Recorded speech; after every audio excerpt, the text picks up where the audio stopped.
Hello guys, welcome back to my channel Shri S S N world. तो कैसे हैं आप सब? आशा करते हैं आप सब लोग बहुत अच्छे होंगे और खूब मन लगाकर पढ़ाई कर रहे होंगे। ठीक है, तो अब हम पढ़ने वाले हैं अपनी 6th क्लास की सेवन्थ क्लास की एनसीईआरटी है, जो हिस्ट्री का चैप्टर हमारा 3rd चल रहा है, जिसमें हम पढ़ेंगे, जैसे आप देख पा रहे हो, दिल्ली के सुल्तानों के बारे में, यानी कि दिल्ली में जो सुल्तान हैं उनके बारे में हम पढ़ने वाले हैं।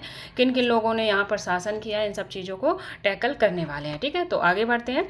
हमने अध्याय 2 में देखा था कि कावेरी डेल्टा जैसे क्षेत्र में बड़े राज्यों के केंद्र बन गए थे। तो हमने कावेरी डेल्टा के बारे में कल पढ़ा था ना, जिस चोल शासक विजयालय ने जैसे पराजित किया था मुट्टुनका या मुट्टुकनिया नामक कोई वो मुखिया खानदान था, जिसको विजयालय ने पराजित किया था। उसके बारे में आपने कावेरी डेल्टा में पढ़ा था। क्या आपने गौर किया कि अध्याय 2 में ऐसे किसी राज्य का जिक्र नहीं है जिसकी राजधानी दिल्ली रही हो? यानी कि हमने जब कल चैप्टर पढ़ा था गुर्जर प्रतिहार, कन्नौज, चोल, पांड्य, चेर, इनके बारे में पढ़ा था, पर इनमें से किसी की राजधानी क्या नहीं थी? दिल्ली नहीं थी। इसकी वजह क्या है कि दिल्ली में महत्वपूर्ण शहर 12वीं शताब्दी में ही बन पाए। यानी कि ऐसी कौन सी वजह रही है जिससे कि दिल्ली हमारा महत्वपूर्ण सिटी 12वीं सदी में बन पाया, इससे पहले नहीं बना? तो तालिका 1 पर नजर डालिए। तो हम आपको एक तालिका दिखाना चाहते हैं, यानी कि एक पूरी टाइमलाइन दिखाना चाहते हैं, जिससे अक्सर क्वेश्चन पूछा जाता है, यानी कि इससे सीरीज वाइज क्वेश्चन लगाने को आ जाता है, उसे हमें अच्छे से समझना है। तो दिल्ली के शासक, यानी कि जो दिल्ली में जिन लोगों ने शासक किया है, उनकी ये जो पूरी तालिका है, ध्यान से सुनेंगे। तो सबसे पहले कौन थे? सबसे पहले आपके राजपूत वंश आ जाता है। दिल्ली में कौन आ जाता है? राजपूत वंश। जिसमें किसने शासन किया? तो हमारी तोमर, किसने? तोमरों ने शासन किया आरंभिक 12वीं शताब्दी से लेकर 1100, यानी कि आरंभिक 12वीं शताब्दी, यानी कि 1165। ठीक है, तो उनका एक राजा था, कौन सा? वो था अनंगपाल। अनंगपाल ने, यानी कि तोमरों का राजा कौन था? अनंगपाल। उसने कब से कब तक शासन किया? तो उसने किया 1123 से लेकर 1145 तक शासन किया है। ठीक है, फिर आ जाते हैं चौहान, यानी कि चौहानों ने शासन किया, जिन्हें हम चहमान भी कह रहे थे, कल हमने पढ़ा था। तो 1165 से लेकर 1192 तक चौहानों का शासन रहा। चौहान का जो शक्तिशाली राजा था वो हमने पढ़ा था पृथ्वीराज चौहान, जिसे मोहम्मद गौरी ने जिसे हराया था। पहले मोहम्मद गौरी को पृथ्वीराज चौहान ने 1191 में हराया था, और 1192 में पृथ्वीराज चौहान ने मोहम्मद गौरी को हरा दिया था। तो पृथ्वीराज चौहान का जो काल है वो 1175 से 1192 तक है।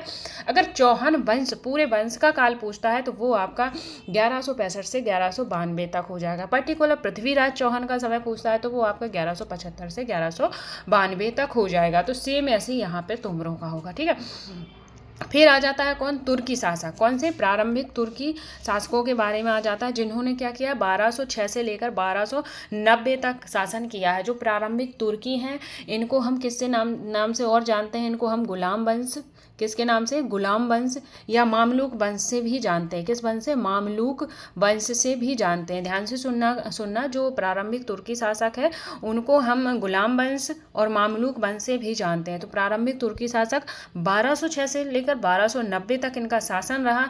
इनके जो इंपॉर्टेंट राजा हो जाते हैं वो आपका कुतुबुद्दीन ऐबक हो जाता है, जिन्होंने 1206 से 1210 तक का राज किया। फिर आ जाते हैं शमसुद्दीन इल्तुतमिश, जिन्होंने 1210 से 1236 तक, और रजिया ने 1236 से 1240 तक शासन किया। देन गयासुद्दीन बलबन आ जाते हैं, जिन्होंने किया 1266 से लेकर 1287 तक क्या किया? अपना शासन किया। तो ये टाइम लाइन बहुत इंपॉर्टेंट है, इसको आप या तो स्क्रीनशॉट लेके मोबाइल में रख लीजिए या फिर इसे लिख लीजिए, इससे क्वेश्चन बनता है। फिर आए जो गुलाम वंश या मामलूक वंश या तुर्की के बाद कौन आए आपके?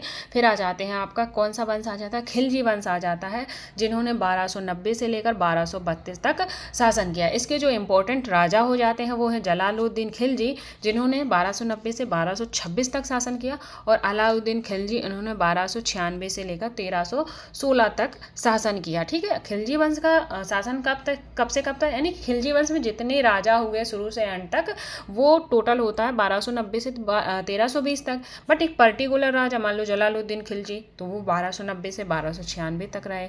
फिर आ जाते हैं अलाउद्दीन खिलजी, उन्होंने 1296 से लेकर 1316 तक काम सल्तनत में अपना राज स्थापित किया। फिर खिलजी के बाद आए हैं हमारे तुगलक। कौन आ जाता है? तुगलक वंश आ जाता है। तुगलक वंश का जो टाइम है वो है 1320 से लेकर 1414 तक, ठीक है। उसके बाद जो उनके इंपॉर्टेंट शासक हो जाते हैं वो गयासुद्दीन तुगलक हैं, जिन्होंने 1320 से 1324 तक शासन किया। फिर हैं आपके मोहम्मद तुगलक, जिन्होंने 1324 से 1351 तक शासन किया। फिर फिरोजशाह तुगलक, जिन्होंने 1351 से लेकर 1338 तक शासन किया। इसके आगे भी राजाओं ने शासन किया है, क्योंकि यहाँ पर देखो 1414 तक का शासन दिखा रहा है। फिर तुगलक के जस्ट बाद आ जाते हैं आपके सैयद वंश। कौन सा वंश आ जाता है? तो वो आ जाता है आपका सैयद वंश आ जाता है। 14 से लेकर 1451 तक सैयद वंश आ जाता है। इसका जो इम्पोर्टेंट राजा दिया गया है वो है खिज्र खां, जिन्होंने 1414 से लेकर 1421 तक अपना शासन किया। फिर आ जाता है आपका लोधी वंश, जिनका शासन रहा है 1451 से लेकर 1526 तक। इनका इंपॉर्टेंट जो राजा है वो है बहलोल लोधी, जो कि 1451 से लेकर 1489 तक इनका शासन रहा है। तो आई होप आपको ये टाइमलाइन समझ में आ गई होगी। अगर दिल्ली सल्तनत पे जिनका जो राज रहा है उनके बारे में पूछता है, उन जो सल्तनत रही है तो उनमें कौन से आ जाते हैं, वो राजपूतों का अलग है। फिर प्रारंभिक तुर्की लोगों का जो शासन रहा है तो सबसे पहले नंबर पे अगर आएगा तो आपका गुलाम वंश आ जाएगा, ठीक है। गुलाम वंश, या जिसे हम क्या कह रहे हैं, मामलूक वंश भी कहते हैं, आप लोग ध्यान से सुन लीजिएगा, है। और फिर आपका आ जाता है खिलजी वंश। इसके बाद कौन आए हैं? आपके खिलजी आए हैं, जिनका शासन कब तक रहा है? 1290 से 1320 तक। फिर नंबर 3 पर आ जाते हैं आपके तुगलक वंश। कौन सा वंश आ जाता है? तुगलक वंश आ जाता है। नंबर 4 पर आपके सैयद आ जाते हैं। कौन आ जाते हैं? सैयद वंश आ जाता है। फिर 5 पर आपका लोधी वंश आ जाता है, ठीक है। अब इससे क्वेश्चन कैसे बनेगा? सबसे पहला क्वेश्चन बन जाएगा सीरीज वाइज, किसका शासन कब तक रहा। फिर दूसरा क्वेश्चन बन जाएगा कि किसने कब तक शासन किया, किसके शासन का सबसे लंबा समय रहा। तो जो सबसे कम समय तक शासन करने वाला राज्य था, सबसे कम समय तक जिसने शासन किया, वो आपका खिलजी हो जाते हैं। इनका शासन सबसे कम समय तक रहा है, ठीक है। और सबसे ज़्यादा समय तक यानी कि सर्वाधिक समय तक जिन्होंने शासन किया है वो आपके तुगलक हो जाते हैं, ठीक है। पहला क्वेश्चन यही बन जाएगा कि सबसे कम तक किसने शासन किया दिल्ली पर, तो वो खिलजी वंश है, और सबसे ज़्यादा आपका तुगलक वंश हो जाता है। अगर सीरीज में पूछता है तो गुलाम वंश, खिलजी वंश, तुगलक वंश और सैयद वंश। यहाँ पे आपकी डेट दी है। गुलाम वंश आपका हो जाता है 1206 से 1290, खिलजी हो जाता है 1290 से 1320, और तुगलक हो जाता है 1320 से 1414, और सैयद हो जाते हैं आपके 1414 से लेकर 1451, और आपके लोधी हो जाते हैं 1451 से 1526। तो आई होप आपको ये तालिका क्लियर हो गई होगी। इसे क्लियर करना बहुत ज़रूरी था, क्योंकि एनसीईआरटी में इस बेस से क्वेश्चन बन रहा है, ठीक है। तो देखते हैं, पढ़ते हैं अपने आगे की ओर। तो तालिका 1 पर हम नज़र डाल ही चुके हैं। देखते हैं पहले क्या हुआ था। पहले तोमर राजपूतों के काल में दिल्ली के साम्राज्य की राजधानी बनी। तो सबसे पहले तोमर आए थे, हमने बताया था ना। तो तालिका में देखा था तोमर दिल्ली की क्या बनी? राजधानी। तो सबसे पहले तोमरों के काल में दिल्ली राजधानी बनी। अगर क्वेश्चन बनता है कि किसके काल में दिल्ली सबसे पहले राजधानी बनी थी, तो वो तोमर हो जाएंगे, ठीक है। 12वीं सदी के मध्य तोमर को अजमेर के चौहान यानी कि चहमान ने क्या किया था? पराजित कर दिया था। फिर उन्होंने अपना शासन स्थापित कर लिया था, ठीक है। तो तोमरों के बाद कौन आ जाते हैं? चौहान आ जाते हैं। तोमर चौहान के राजकाल में दिल्ली क्या बन गया था? वाणिज्य का केंद्र बन गया था। अगेन ये क्वेश्चन बन जाएगा कि किसके काल में दिल्ली वाणिज्य का केंद्र बना, तो वो चौहान और तोमर के काल में वाणिज्य का केंद्र बन गया था। यहाँ पे कौन सबसे यह सर बहुत सारे समृद्धशाली जैन व्यापारी रहते थे। जो दिल्ली था वहाँ पे बहुत सारे समृद्ध जैन व्यापारी रहते थे, और इन्होंने क्या किया था? मंदिरों का निर्माण करवाया था। अगर स्टेटमेंट डाल देगा कि दिल्ली में बहुत सारे जैन व्यापारी रहते, तो ये स्टेटमेंट आपका गलत नहीं होगा, सही हो जाएगा, ठीक है। आगे बढ़ते हैं। और यहाँ पे जो दिल्ली था वहाँ पे कौन से सिक्के? दहलीवाल सिक्के भी ढाले जाते थे। ये भी इम्पोर्टेंट हो जाता है, ठीक है। आगे बढ़ेंगे। अब ये देखो 13वीं 14वीं सदी के सल्तनत के चुने हुए शहर, इसमें आप पे शहर दिए गए हैं, वो हम अभी देखेंगे। आगे बढ़ते हैं। 13वीं सदी के आरंभ में दिल्ली सल्तनत की स्थापना हुई। तो स्थापना कब हुई दिल्ली सल्तनत की? तो दिल्ली सल्तनत की स्थापना हो जाती है 13वीं सदी के आरंभ में। इसके साथ ही दिल्ली एक ऐसी राजधानी में बदल गया जिसका नियंत्रण उपमहाद्वीप के बड़े बड़े क्षेत्रों में फैला था। तालिका 1 पर नजर डालिए और उन 5 वंशों के नाम ज्ञात कीजिए जो जिसने मिलकर दिल्ली की सल्तनत बनाई। यानी कि वो 5 वंश जो थे जिन्होंने क्या किया था, दिल्ली की सल्तनत बनाई थी। तो वो कौन कौन से थे? तो वो हम अभी आपको बता चुके हैं। आपका एक हो जाता है गुलाम वंश, एक हो जाता है आपका गुलाम के बाद कौन आए थे? खिलजी आए थे। फिर तुगलक आए थे, तुगलक के बाद कौन आया था? सैयद आए थे, और सैयद के बाद आपके लोधी आए थे। तो आपको ये सीरीज याद रखनी पड़ेगी। तो इन शासकों के बारे में आपको याद रखना पड़ेगा। ठीक है। जिस इलाके को आज हम दिल्ली कह रहे हैं, जिस इलाके को आज हम दिल्ली नाम से जानते हैं, वह सुल्तानों ने अनेक नगर बसा रखे थे। क्या कर रखे थे? अनेक नगर बसा रखे थे। मानचित्र 1 में देखो दिल्ली है, कोहिना, सीरी और जापना को पहचानिए। तो ये आपका दिल्ली है, कोहिना है, आपको दिख नहीं रहा होगा, मैं पढ़ के बता देती हूँ। ये जापना है और ये सीरी है। तो ये तीनों आपको दिख रहे होंगे। ये सारे दिल्ली में है, पर वहाँ पे पहले क्या होता था? पहले उन्होंने अलग अलग नगर यहाँ पे बसा रखे थे। अगर चीज़ें क्लियर आ रही हैं तो लाइक शेयर सब्सक्राइब करते रहिएगा। एक कमेंट जरूर कर दीजिएगा, जिससे कमेंट से क्या होता है, ऐसा लगता है कि हाँ हमारे बच्चे क्लास में जुड़े हुए हैं। आपको चीज़ें अगर क्लियर हो रही हैं तो ज़्यादा नहीं तो नाइस क्लास या एस मैम कुछ भी लिखकर डाल दिया करो, पॉजिटिव कमेंट, जिससे थोड़ा अच्छा लगता है। ऐसा लगता है कि हाँ हमारे बच्चे सीरियस हैं पढ़ने के लिए, और वो हमें क्या कर रहे हैं, हमें भी मोटिवेट कर रहे हैं कि मैम अच्छे से क्लास लें और हमारा क्या हो, इस बार सीटेट क्वालिफाई हो जाए। तो बस एक कमेंट जरूर कर दीजिएगा कि कैसी लगी आपको क्लास, क्योंकि फीडबैक देना बहुत ज़रूरी होता है। फीडबैक के बिना गाड़ी नहीं चलती है। ठीक है। तो प्लीज़ एक प्यारा सा कमेंट करिएगा और लाइक शेयर तो करते ही रहिएगा। आगे बढ़ते हैं। दिल्ली सुल्तानों के बारे में जानकारी, यानी कि जो दिल्ली के सुल्तान थे, जो हमने अभी वंश पढ़े हैं, उनके बारे में हम अब जानकारी लेंगे कि वहाँ कैसे क्या चीज़ें चल रही थी। इन सबको जानेंगे अच्छे से। हालांकि अभिलेख, सिक्के और स्थापत्य, भवन निर्माण कला के माध्यम से काफ़ी सूचनाएं मिलती हैं। ठीक है। तो हर काल में आपको अभिलेख और सिक्के, स्थापत्य, भवन निर्माण ये इंपॉर्टेंट हो जाते हैं, मगर और भी महत्वपूर्ण वे इतिहास, तारीख, क्या इतिहास, तारीख यानी कि तारीख क्या है, एक वचन शब्द है, और तवारीख क्या हो जाता है, बहुवचन शब्द हो जाता है। जो सुल्तानों के शासनकाल में प्रशासन की भाषा फारसी में लिखे गए थे। जो तवारीख थे, जो इतिहास होता है उसे तारीख, ठीक है, तारीख और तवारीख। तारीख क्या है? तारीख आपका एक वचन शब्द हो जाता है और तवारीख उसी का बहुवचन हो जाता है, जिन्हें क्या सुल्तानों के शासनकाल में लिखा गया था। और किस भाषा में लिखा गया था? तो वो फारसी भाषा में लिखा गया था। अब आगे बढ़ते हैं। तवारीख के लेखक सचिव, प्रशासक, कवि और दरबारियों जैसे सुशिक्षित व्यक्ति होते थे। यानी कि जो तवारीख होते थे वो कैसे होते थे? तवारीख के लेखक, ध्यान से सुनना, स्टेटमेंट ऐसे ही डालता है। कैसे डालेगा? तवारीख के लेखक सचिव, प्रशासक, कवि, दरबारी जैसे सुशिक्षित होते थे, जो घटनाओं का वर्णन भी करते थे और शासकों को प्रशासन संबंधी सलाह भी देते थे, और वे न्याय शासन के महत्व पर भी बल देते थे। अब स्टेटमेंट क्या करेगा?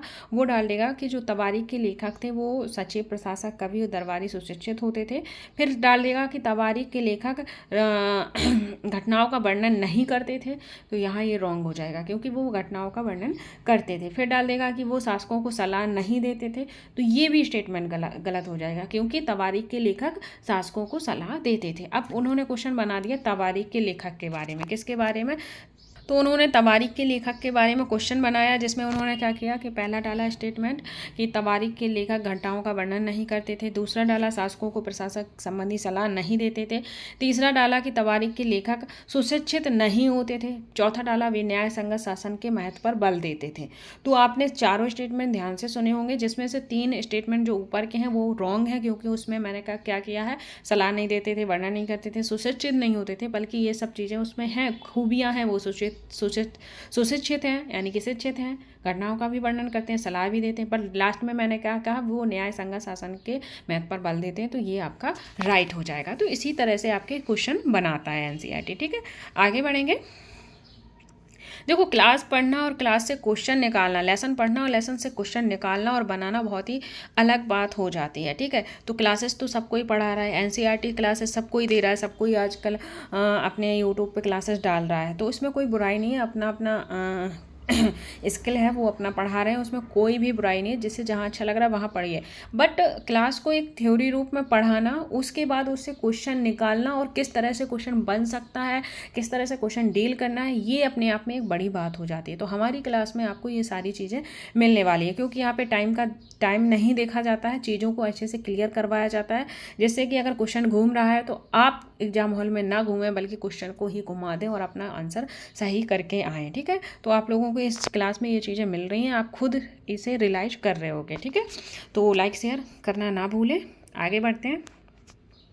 पांडुलिपियाँ तैयार करने के चरण, जो पांडुलिपियाँ होती थी उनके तैयार करने के चरण हैं। तो जो चरण हैं इन्हें आप ज्यों के त्यों देख लेंगे, अगर सीरीज में क्वेश्चन आएगा तो आपको लगाना पड़ेगा। पहले क्या किया जाता था, कागज़ तैयार करना होता था, फिर लेखन कार्य होता था, फिर महत्वपूर्ण शब्दों अनुच्छेदों की ओर ध्यान आकर्षित करने के लिए सोने को पिघलाकर उसका प्रयोग किया जाता था, फिर क्या होता था, जिल्द तैयार करना होता था। तो ध्यान रखेंगे, फर्स्ट नंबर पर कागज़ तैयार करेंगे, सेकेंड पर लेखन कार्य होगा, और थर्ड नंबर पर महत्वपूर्ण शब्दों और अनुच्छेदों की ओर ध्यान आकर्षित करने के लिए सोने को पिघलाकर उसका उपयोग, एंड फोर्थ नंबर पर क्या होता था, जिल्द को तैयार किया जाता था। ठीक है, आपको ये चीज़ें समझ में आ गई होंगी। अब न्याय चक्र क्या है उसके बारे में पढ़ेंगे। ठीक है, 13वीं शताब्दी के इतिहासकार फ़क्र मुबद्दिर ने लिखा। किसने, फ़क्र। अब यहाँ पे क्या है, यहाँ पे आपको मुस्लिम नेम मिलेंगे क्योंकि अरबी फारसी भाषा चल रही है, तो यहाँ पे ऐसे ही नेम मिलेंगे, आपको उन्हें ध्यान देना होगा। ठीक है, तो 13वीं शताब्दी के कौन से, किसने लिखा था,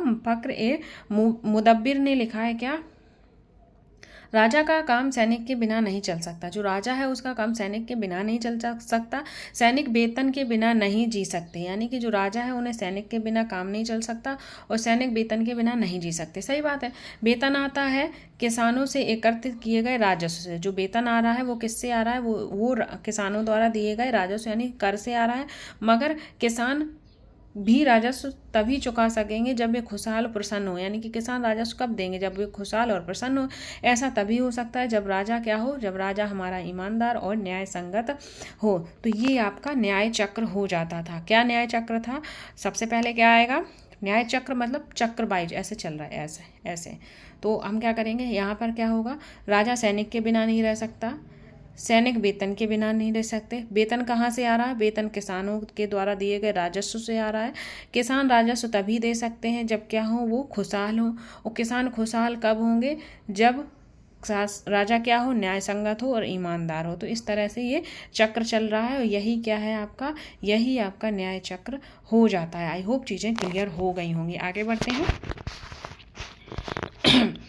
बस अपना फीडबैक देते रहिएगा। फीडबैक कैसी लगी क्लास, क्योंकि अगर एक अगला आदमी मेहनत कर रहा है तो वो कुछ यही चाहता है कि हमारे बच्चे हमें उस चीज़ का हमें फीडबैक दें, कैसी लग रही हैं क्लासें, क्या है।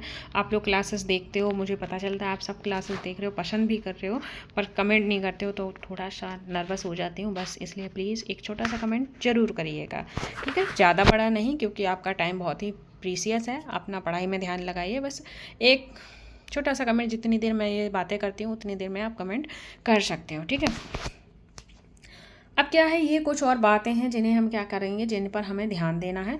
नंबर एक क्या कह रहा है, नंबर 1 कह रहा है कि तवारीख के लेखक नगरों में, विशेषकर दिल्ली में रहते थे। जो तवारीख के लेखक है, ध्यान से सुनना, तवारीख के बारे में इतनी सारी चीज़ें बताई जा रही हैं, उन पे हमें ध्यान देना होगा, क्योंकि क्वेश्चन बन सकता है, बन सकता नहीं, बनेगा इससे। ठीक है, तवारीख से क्वेश्चन आएगा 100%। ठीक है, तवारीख के लेखक नगरों में, विशेषकर दिल्ली में रहते थे। गाँव में शायद ही कभी रहते होंगे। यानी कि तवारीख के लेखक कहाँ रहते थे, नगरों में रहते थे, गांव में शायद ही रहते होंगे, वैसे नहीं रहते थे। वे अक्सर अपने इतिहास, सुल्तानों के लिए उनसे ढेर सारे इनाम, इकराम पाने की आशा में लिखा करते थे। यानी कि जो तवारीख हैं वो लोग क्या करते थे, जो लिखते थे तो वो किस चीज़ में लिखते थे कि हमें क्या अच्छा लिखेंगे तो हमें राजा लोग क्या करेंगे, इनाम देंगे। ठीक है, आगे बढ़ते हैं। ये लेखक अक्सर शासकों को जन्मसिद्ध अधिकार और लिंग भेद पर आधारित आदर्श समाज व्यवस्था बनाए रखने की सलाह देते थे। जो ये लेखक थे वो शासकों से क्या करते थे कि जन्मसिद्ध अधिकार और लिंग भेद पर आधारित आदर्श समाज व्यवस्था बनाए रखने की सलाह देते थे। इनके विचारों से सारे लोग क्या सहमत नहीं होते थे। तो ध्यान रखना, जो तवारीख के जो लेखक थे इनके विचारों से सभी लोग क्या होते थे, सभी लोग सहमत नहीं होते थे। वो तो आज भी ऐसे ही होता है, कोई रूल्स या रेगुलेशन आते हैं तो उसमें आधे लोग क्या होते हैं, सहमत होते हैं, आधे नहीं होते हैं। अब जन्मसिद्ध अधिकार क्या है उसके बारे में जानेंगे। जन्मसिद्ध अधिकार, जन्म के आधार पर विशेषाधिकार का दावा। उदाहरण के लोग मानते थे कि कुलीन व्यक्ति को कुछ खास परिवारों में जन्म लेने के कारण शासन करने के अधिकार विरासत में मिलते हैं। यानी कि कह रहा है कि जो जन्म का अधिकार है, उदाहरण के लिए लोग मानते थे कि कुलीन व्यक्ति को कुछ खास परिवारों में जन्म लेने के कारण शासन करने का अधिकार विरासत में मिलता है। यानी कि जो पीढ़ी दर पीढ़ी चली आ रही है उस पर ही उन्हें शासन करने का अधिकार मिलता है, वो है जन्माधिकार। अब लिंग भेद क्या होता है? लिंग भेद आप सब जानते हो, फिर भी स्त्रियों तथा पुरुषों के बीच सामाजिक तथा शारीरिक रचना संबंधी अंतर। आमतौर पर यह तर्क दिया जाता है कि ऐसे अंतर के कारण पुरुष स्त्री तुलना में श्रेष्ठ है, यानी कि जो पुरुष है वो स्त्रियों से क्या श्रेष्ठ है, इस तरह के क्या थे, विचार थे वहाँ पे। ठीक है, आगे बढ़ेंगे। आगे कह रहा है कि सन 1236 में सुल्तान इल्तुतमिश की बेटी रजिया सिंहासन पर बैठी। कौन बैठी थी? रजिया, जिसके बारे में हमने आपको टाइमलाइन में बताया था। तो इल्तुतमिश की बेटी थी। किसकी बेटी थी वो? रजिया। तो रजिया इल्तुतमिश की बेटी थी, जो कि कहाँ पर बैठी थी? सिंहासन पर बैठी। उस युग के जो इतिहासकार थे मिन्हाज ए सिराज ने स्वीकार किया है कि वह अपने सभी भाइयों से योग्य और सक्षम थी। मिन्हाज और सिराज लिखते हैं कि जो रजिया थी वो अपने भाइयों से अधिक सक्षम थी, लेकिन फिर भी वह एक रानी को शासक के रूप में मान्यता नहीं दे पा रहा था। क्यों? क्योंकि वह एक स्त्री थी। तो क्वेश्चन बन सकता है कि रजिया को किसने कहा था, या बन सकता है किसके लिए कहा गया था कि वह अपने भाइयों से अधिक योग्य और सक्षम थी राज्य करने के लिए, शासन करने के लिए। तो ये मिन्हाज और सिराज ने कहा था। किसके लिए कहा था? तो आपको पता है, रजिया सुल्तान के लिए कहा था। फिर क्या कह रहा है? दरबारी जन भी उसके स्वतंत्र रूप से शासन करने की कोशिश से प्रसन्न नहीं थे। यानी कि जब वो रजिया शासन कर रही थी तो वहाँ के दरबारी भी उनसे प्रसन्न नहीं थे। फिर क्या हुआ? 1240 में उसे सिंहासन से क्या किया गया? हटा दिया गया रजिया को। रजिया के बारे में मिन्हाज सिराज के विचार, जो रजिया थी उसके बारे में जो मिन्हाज और सिराज लेखक थे उन्होंने अपने विचार दिए हैं। क्या दिए हैं देखते हैं। सोचना था कि ईश्वर ने जो आदर्श समाज व्यवस्था बनाई है उसके अनुसार स्त्रियों को पुरुषों के क्या होना चाहिए? अधीन होना चाहिए, और रानी का शासन इस व्यवस्था में विरुद्ध जाता है। इसलिए वह पूछता है खुदा की रचना के खाते में उसका ब्यौरा, चूंकि मर्दों की सूची में नहीं आता है, इसलिए वो इतनी शानदार खूबियों से भी उसे आखिर हासिल क्या हुआ है? यानी कि उसके अंदर इतनी सारी खूबियां हैं फिर भी उसे कुछ हासिल नहीं हुआ। क्यों नहीं हुआ? क्योंकि वो एक स्त्री हो जाती है। तो ये वाला स्टेटमेंट आपका इम्पोर्टेंट हो जाता है, पूछ सकता है, क्योंकि अभी तक ये आया नहीं है, आ सकता है। ठीक है, तो ध्यान से इसे पढ़ लेना एक बार है। आगे बढ़ते हैं। रजिया ने अपने अभिलेखों और सिक्कों पर अंकित करवाया है कि सुल्तान इल्तुतमिश की बेटी थी। जो रजिया है उसने अपने लेखों और सिक्कों पर अंकित करवाया था कि वह सुल्तान और इल्तुतमिश की क्या थी? बेटी थी। एक मिनट, बेटी थी। आधुनिक प्रांत, यानी कि आधुनिक प्रांत वारंगल क्षेत्र में किसी समय काकतीय वंश का राज था। यानी कि आधुनिक प्रांत जो था वहाँ के क्या था? आधुनिक आंध्र प्रदेश के वारंगल क्षेत्र में किस वंश का शासन था? काकतीय वंश का राज था। ध्यान से सुनना, अगर क्वेश्चन बन जाएगा कि वारंगल क्षेत्र में किस वंश का राज था, तो वो हो जाएगा काकतीय वंश का राज था। उस वंश की रानी कौन थी? उस वंश की रानी रुद्रम्मा देवी। 1262 से 1289 के व्यवहार से रजिया का व्यवहार बिल्कुल विपरीत था। यानी कि जो रुद्रम्मा देवी थी, कहाँ की थी रुद्रम्मा देवी? तो 1262 से 1289 तक रुद्रम्मा देवी का शासन था। वो काकतीय वंश की क्या थी? वो काकतीय वंश की रानी हो जाती हैं। ठीक है, आगे बढ़ेंगे। जो कि इनके क्या था? बिल्कुल विपरीत था। रुद्रम्मा देवी ने अपने अभिलेख में अपना नाम पुरुषों जैसा लिखवाकर अपने पुरुष होने का भ्रम पैदा किया था। तो अगर क्वेश्चन बन जाएगा कि वो कौन सी रानी थी जिन्होंने अपना पुरुषों जैसा नाम लिखवाकर पुरुषों का भ्रम पैदा किया था, तो वो रुद्रम्मा देवी हो जाती है। रुद्रम्मा देवी कहाँ की थी? तो वो काकतीय वंश की हो जाती है। ऐसी कौन सी महिला है जिन्होंने, महिला शासिका है जिन्होंने पहले शासन किया है? यानी कि रजिया के बाद, रजिया के अलावा वो हो जाती हैं रानी रुद्रम्मा देवी हो जाती हैं। ठीक है, आगे बढ़ेंगे। एक और महिला शासक थी जो कश्मीर की रानी दिद्दा थी। कौन थी? रानी दिद्दा, जो कि 980 से लेकर 1003। उनका नाम दीदी या बड़ी बहन से निकला था। जाहिर है प्रजा ने अपनी प्रिय रानी को स्नेह भरा संबोधन दिया होगा। अगर क्वेश्चन बन जाता है कि दिल्ली सल्तनत की वह कौन सी पहली शासिका थी जिन्होंने शासन किया दिल्ली सल्तनत पे, तब आपका रजिया सुल्तान हो जाता है। अगर पूरी विश्व की बात करता है कि पूरे विश्व में पहली शासिका कौन बनी, तो वो आपकी हो जाती है रानी दिद्दा, जो कि कश्मीर की थी। और एक रानी और कौन थी, रानी रुद्रम्मा देवी, जिन्होंने भी शासन किया है सल्तनत पे। तो इस चीज़ का आप ध्यान रखेंगे। विश्व का पूछता है, पूरे देश का पूछता है विश्व का, तो आप रानी दिद्दा लगाएंगे। और दिल्ली सल्तनत का पूछता है तो आप क्या लगाएंगे, रजिया सुल्तान को लगाएंगे। आई होप चीज़ें क्लियर हो गई होंगी। अब क्या पढ़ना है, दिल्ली सल्तनत का विस्तार गैरीसन शहर से साम्राज्य तक। ठीक, कहाँ से, गैरीसन शहर से साम्राज्य तक हम दिल्ली का विस्तार देखने वाले हैं। शमसुद्दीन इल्तुतमिश द्वारा जीते गए प्रमुख शहर कौन से में है, मानचित्र 2 में है। तो ये मानचित्र 2 दिख रहा होगा, जिसमें हमें बहुत ही कम दिखाई दे रहा है। तो एक लाहौर हो जाता है, ये शायद कालकोट हो जाता है, ये आपका अजमेर, रणथंभौर, ग्वालियर, अवध है शायद, और यहाँ पे दिल्ली है ये। तो ये सारे आपके शहर जो किसने जीते थे, इल्तुतमिश द्वारा जीते गए थे। आगे बढ़ते हैं।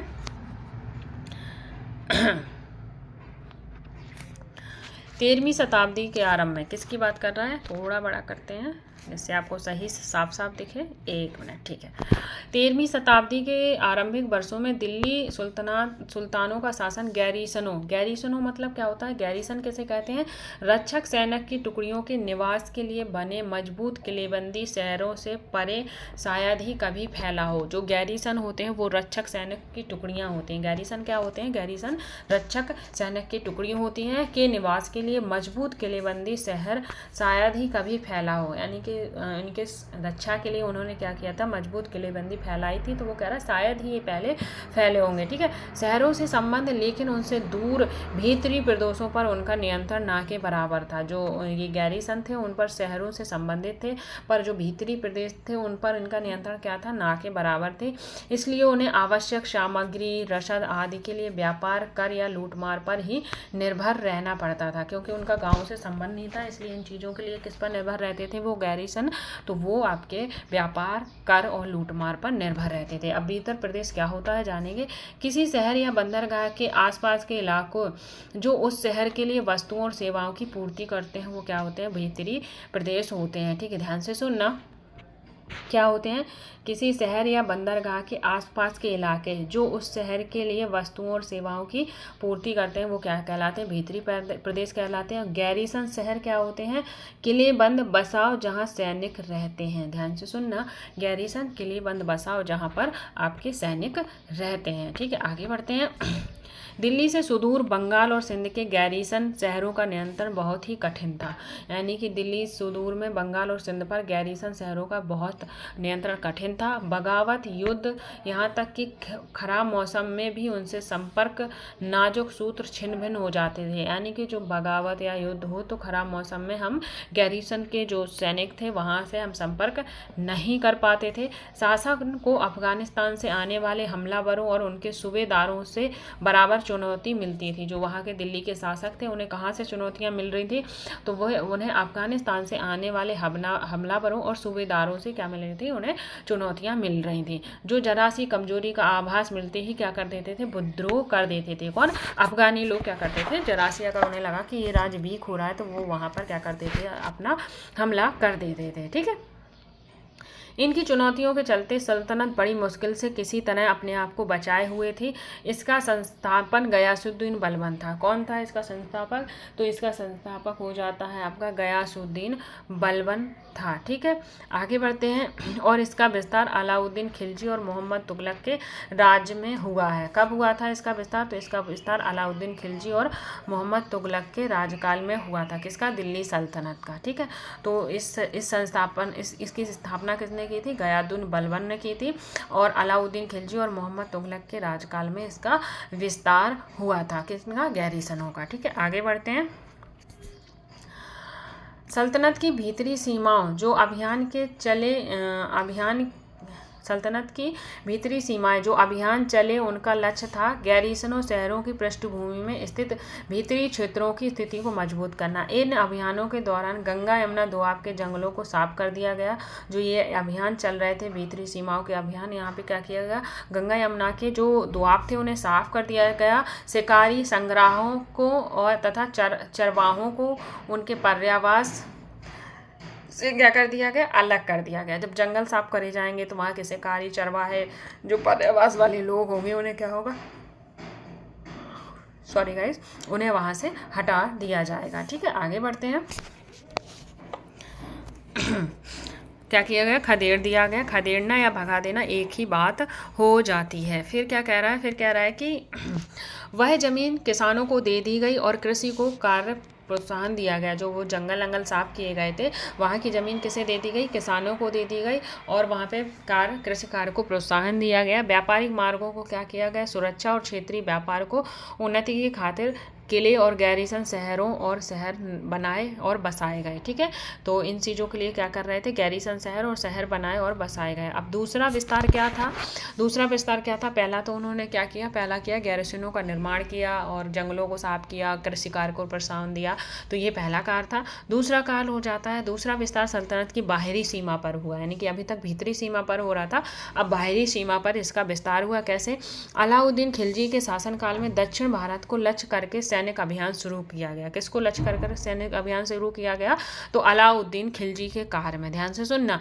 तो क्वेश्चन बनेगा किसके काल में दक्षिण को लक्ष्य कर सैनिक अभियान शुरू किया गया, तो वो हो जाता है आपका अलाउद्दीन खिलजी। मानचित्र चित्र 3 देखेंगे अभी। ठीक है, यह अभियान मोहम्मद तुगलक के समय में अपनी चरम सीमा पर था। जो दक्षिण अभियान है वो किसके समय पर चरम सीमा पर पहुंचा, तो वो तुगलक के समय पर, मोहम्मद तुगलक के समय पर चरम सीमा पर पहुंचा। क्वेश्चन बनेगा दक्षिण सीमा का अभियान किसके काल में चरम सीमा पर पहुंचा, तो आपका हो जाएगा मोहम्मद बिन तुगलक के समय में। इस अभियानों में सल्तनत की सेनाओं ने हाथी, घोड़े, गुलाम और मूल्यवान धातुओं अपने कब्जे में ले ली थी। जो ये अभियान चल रहा था इसमें सल्तनत के जो सेनाएं थी उन्होंने क्या किया था, हाथी, घोड़े, गुलाम, मूल्यवान धातुएं अपने कब्जे में क्या कर ली थी, ले रखी थी। तो ध्यान से सुनना, दक्षिण अभियान को लक्ष्य कर किसने किया था अभियान शुरू, तो वो अलाउद्दीन खिलजी हो जाते हैं। ठीक है, आगे बढ़ेंगे।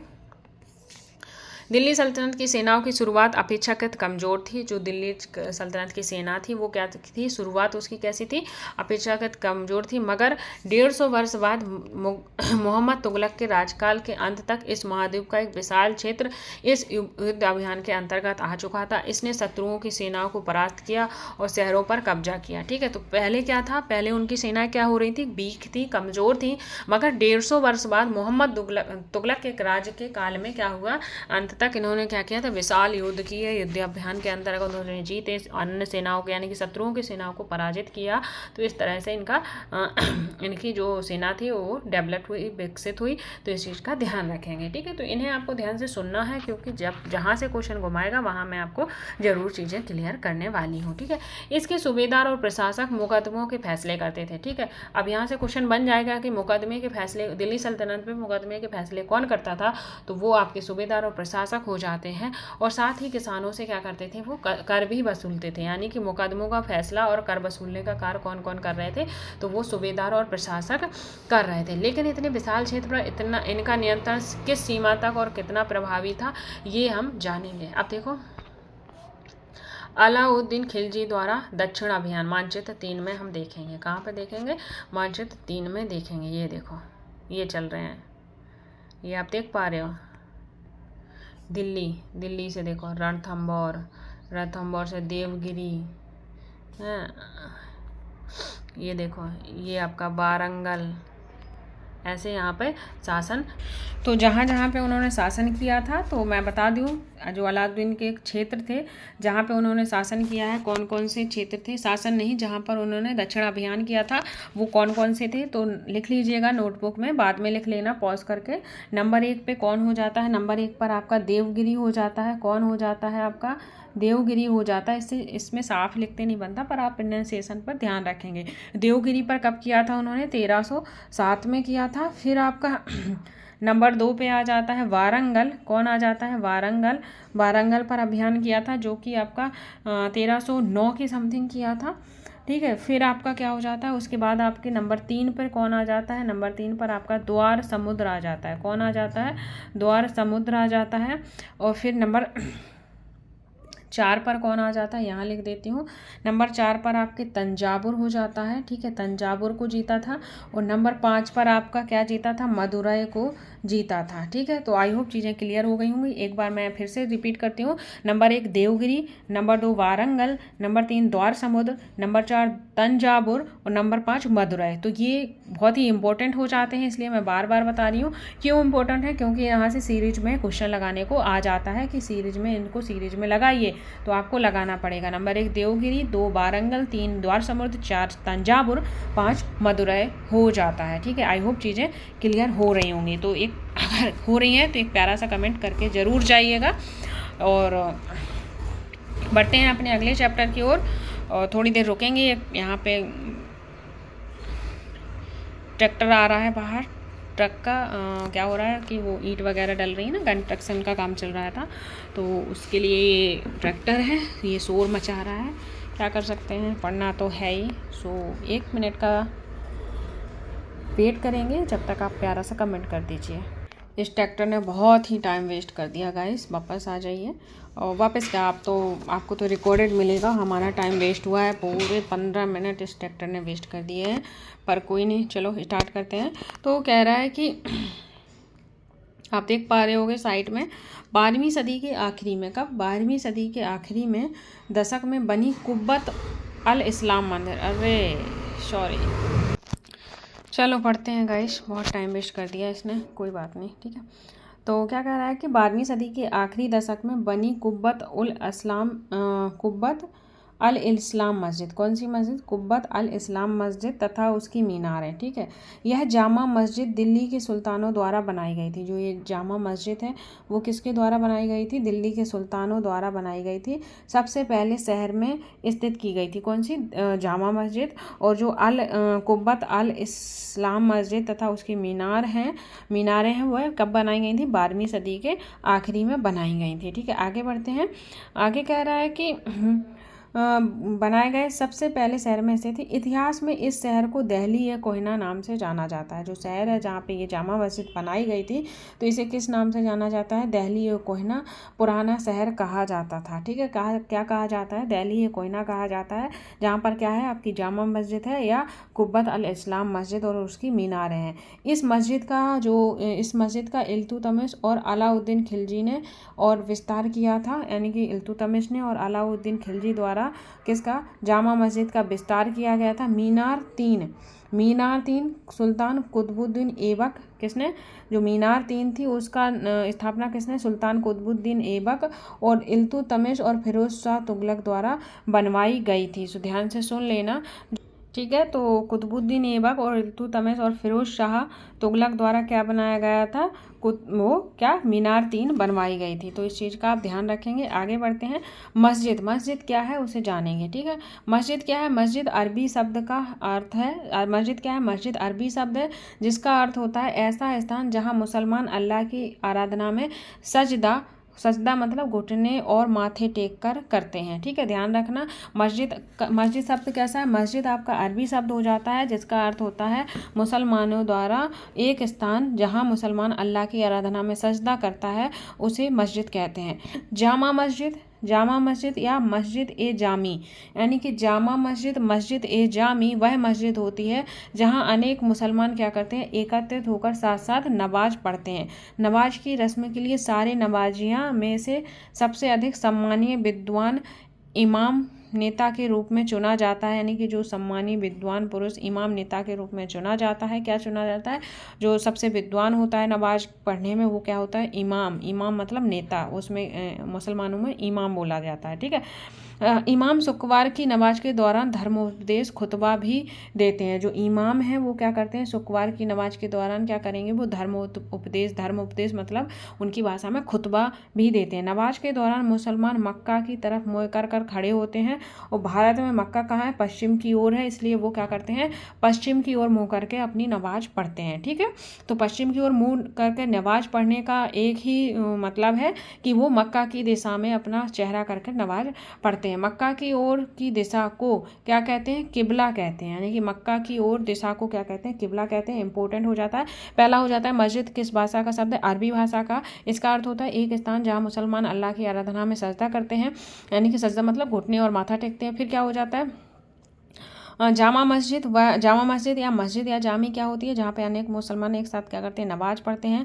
और जो इनका जो सारे नमाजियों का जो अधिक सम्मानीय विद्वान पुरुष होता है वो क्या कहलाता है? इमाम कहलाता है। इमाम क्या करता है? इमाम शुक्रवार की नमाज, कब? शुक्रवार, दिन पे ध्यान देना, शुक्रवार की नमाज में क्या करता है? धर्मोपदेश या खुतबा, उनकी भाषा में खुतबा देता है। ठीक है। और ये क्या करते हैं? ये पश्चिम की ओर नमाज पढ़ते हैं। क्यों पढ़ते हैं? क्योंकि ये मक्का की ओर मुख कर अपनी नमाज पढ़ते हैं। तो मक्का कहाँ है? भारत में पश्चिम में, इसलिए पश्चिम की ओर नमाज पढ़ते हैं। मक्का की ओर की दिशा को क्या कहा जाता है? किबला कहा जाता है। ठीक है। अब पढ़ते हैं आगे कह रहा है कि बेगमपुरी मस्जिद मोहम्मद तुगलक के राजकाल में बनाई गई थी। ध्यान से सुनना, क्वेश्चन बन जाएगा कि बेगमपुरी मस्जिद किसके काल में बनाई गई थी? तो मोहम्मद तुगलक के काल में बनाई गई थी। दिल्ली उसकी नई राजधानी थी। दिल्ली में उसकी नई राजधानी जहाँ पनाह विश्व की शरणास्थली की मुख्य मस्जिद के तौर पर बनाई गई थी। ठीक है। तो दिल्ली में उसकी नई राजधानी क्या थी? जापाना विश्व शरणास्थली के मुख्य रूप में क्या मस्जिद बनाई गई थी। आई होप चीज़ें क्लियर हो गई होंगी। आगे बढ़ते हैं। बहुत बड़ा लेसन हो जाता है ये और इसे पढ़ाने में टाइम लगता है। ठीक है। इसलिए क्लासेस लंबी हो जाती हैं। हमें शौक नहीं है क्लासेस लंबी करने का। ठीक है। आप देख पा रहे हो मैं बहुत जल्दी कोशिश करती हूँ पढ़ाने की, समझाने की, बट इतना भी जल्दी नहीं कि पढ़ाऊँ और आपका फ़ायदा ना हो। ठीक है। वो गलत है ना। हमें आपको समझाना है, क्लास चाहे जितनी लंबी हो जाए। ठीक है। अब वो कह रहा है कि दिल्ली सुल्तानों के सारे उपमहाद्वीपों के अनेक शहरों में मस्जिद बनाई हैं। जो दिल्ली के सुल्तान हैं बहुत से शहरों में क्या करी है? मस्जिद बनवाई है। इससे उनके मुसलमान और इस्लाम के रक्षक होने के दावे को बल मिलता है। ठीक है।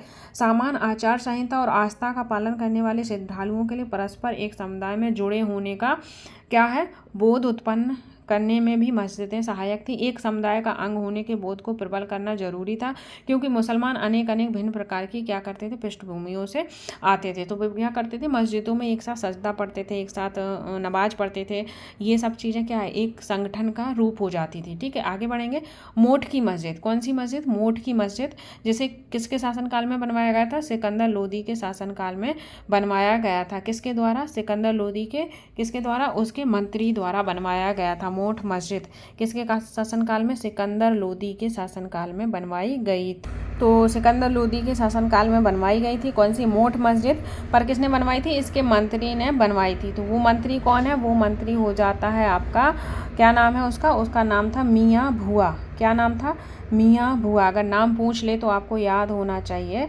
तो वो नाम था मियाँ भुआ। इसलिए मैं एक्स्ट्रा जानकारी दे देती हूँ क्योंकि एनसीईआरटी में दिया है, वो एक्स्ट्रा चीज़ें हमें देखनी पड़ती हैं। वहाँ से भी क्वेश्चन आ जाता है, फिर बच्चे कहते हैं एनसीईआरटी से क्वेश्चन नहीं बने, वो तो आउट आया था, आउट कुछ नहीं आया था। ठीक है। तो मोठ की मस्जिद किसके शासनकाल में बनी थी? तो आंसर करोगे सिकंदर लोदी की। और किसने बनवाई थी? तो सिकंदर लोदी के मंत्री कौन था? मियाँ भुआ मंत्री था। ठीक है। चीज़ें क्लियर हो रही होंगी। आगे बढ़ते हैं। चित्र 5, जमाली कमाली की मस्जिद 1520 के आखिरी दिनों में निर्मित हुई थी। जो जमाली कमाली की मस्जिद है वो कब निर्मित हुई थी? तो वो आपकी 1520 के दशक में निर्मित हुई थी। तो आपको ये चीज़ें क्लियर हो गई होंगी। ये मस्जिद की पिक्चर है, आप देख पा रहे होगे। तो मोठ की मस्जिद इंपॉर्टेंट हो जाती है, इसे आप याद रखेंगे। ठीक है। आगे बढ़ते हैं। तो आगे देखेंगे क्या कह रहा है। क्या आपको एनसीईआरटी सीरीज अच्छी लग रही है? आप लोग बहुत ज़्यादा मेहनत करना, और मैं अभी आपको हर सब्जेक्ट के लिए एक स्ट्रेटजी वीडियो फिर से लाने वाली हूँ। स्ट्रेटजी वीडियो से क्या होता है कि आपके अंदर जोश जुनून जगता है पढ़ाई के लिए, तो आप फिर से पढ़ाई करना स्टार्ट कर देते हो, क्योंकि मुझे आपका सीटेट क्लियर करवाना है किसी भी कीमत पर। ठीक है। बस पढ़ना आपको है, गाइडेंस हमें करनी है, और अपनी भी आप लोग भी अपना जो आपको लगता है सही वो आप अपने हिसाब से भी करेंगे। हम गाइडेंस देंगे, अगर आपको अच्छी लगती है तो आप उसे फॉलो करिएगा, और अगर आपको एक्स्ट्रा चीज़ें और ऐड करनी है तो वो आप ऐड कर सकते हो। पर ऐसी नहीं कि जो फालतू की चीज़ें ऐड कर लो और टाइम वेस्ट करो, ये नहीं। बिल्कुल एक प्रीशियस चीज़ें लेना है, बिल्कुल स्पेसिफिक चीज़ें, और अपना एग्जाम निकालना है। ठीक है। बेटों से बढ़कर गुलाम, जो सल्तनत काल थी वहाँ पे क्या हो रहा था? बेटों से बढ़कर गुलामों को मान्यता दी जा रही थी। सुल्तानों को सलाह दी जाती थी। क्या दी जाती थी? जिस गुलाम को हमने पाला पोसा है, आगे बढ़ाया, उसकी हमें देखभाल करनी चाहिए, क्योंकि तकदीर अच्छी हो तभी पूरी ज़िंदगी में कभी कभी ही योग्य और अनुभवी गुलाम मिलते हैं।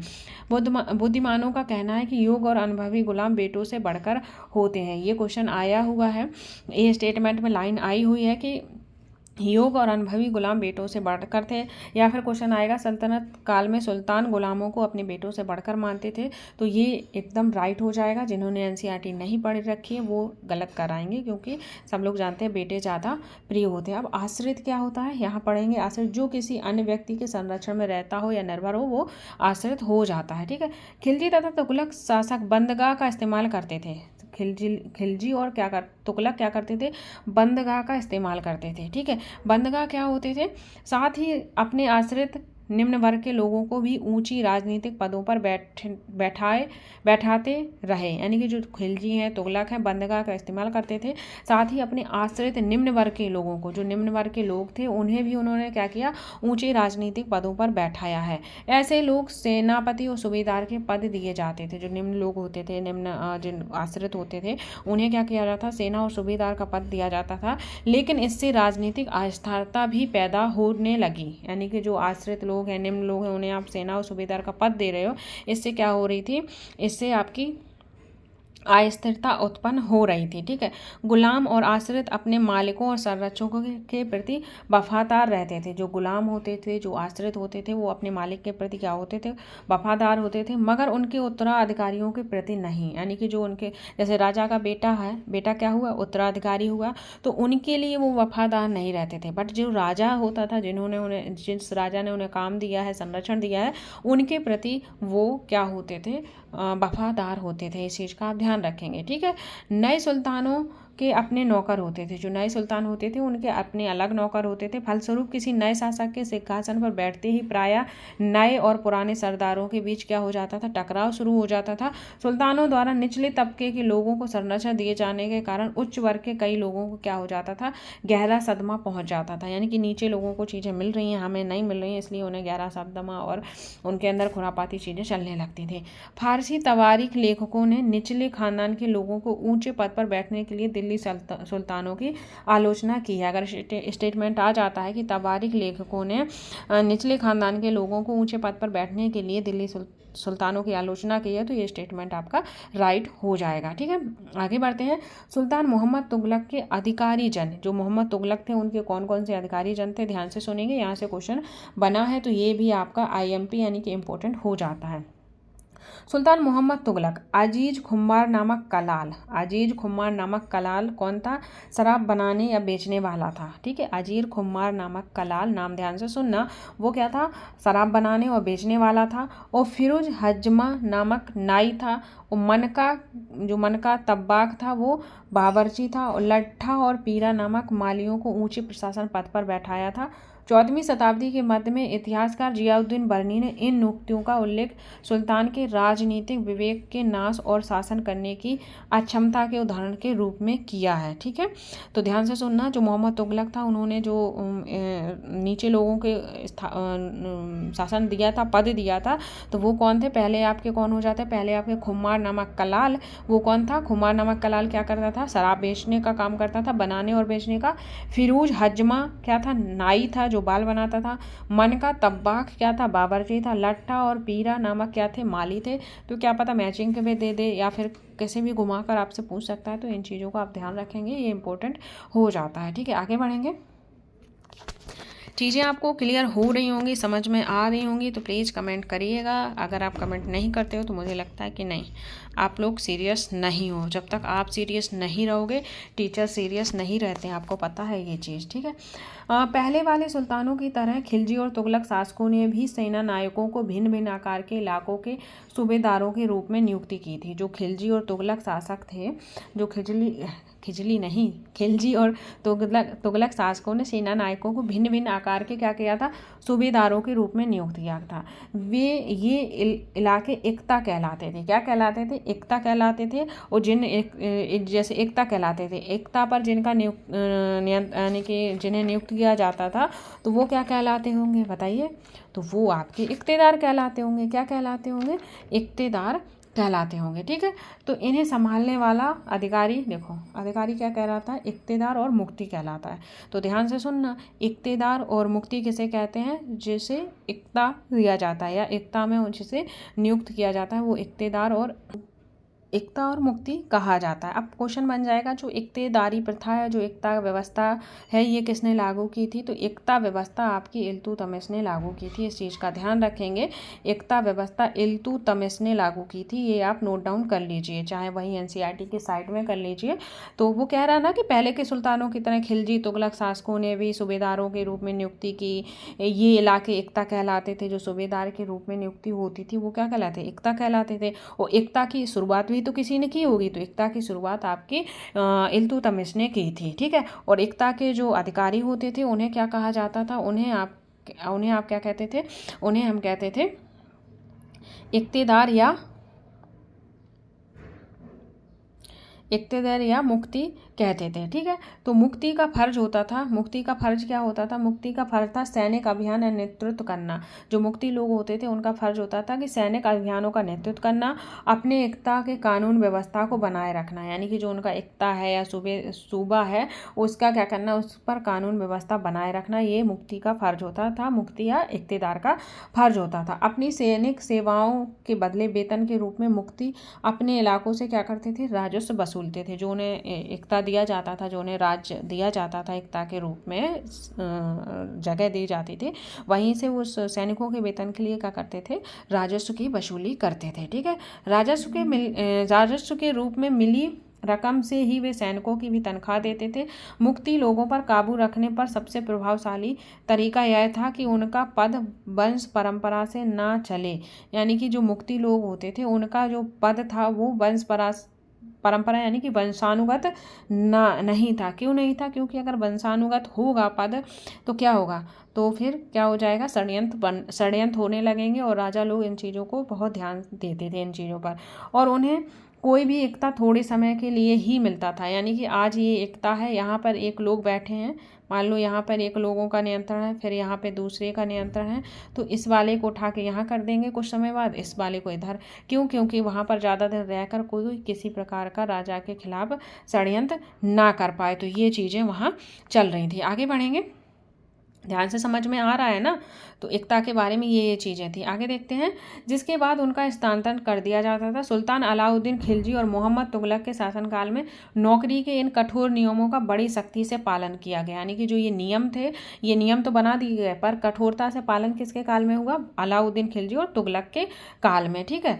फिर मुक्ति लोगों द्वारा एकत्रित किया गया राजस्व रकम का हिसाब लेने के लिए राज्य द्वारा लेखा जोखा अधिकारी नियुक्त किया जाता था। जो भी रकम और जो राजस्व इकट्ठा किया जाता था उसके लिए राजा क्या करते थे? एक अधिकारी नियुक्त करते थे, और इस बात पर ध्यान रखा जाता था कि मुक्ति द्वारा निर्धारित कर ही वसूलें और तय संख्या के अनुसार ही सैनिक रखें, यानी कि ये नहीं कि कितना भी कर ले लिया, कितने भी सैनिक रख लिए, तो उनकी एक संख्या तय होती थी, ठीक है।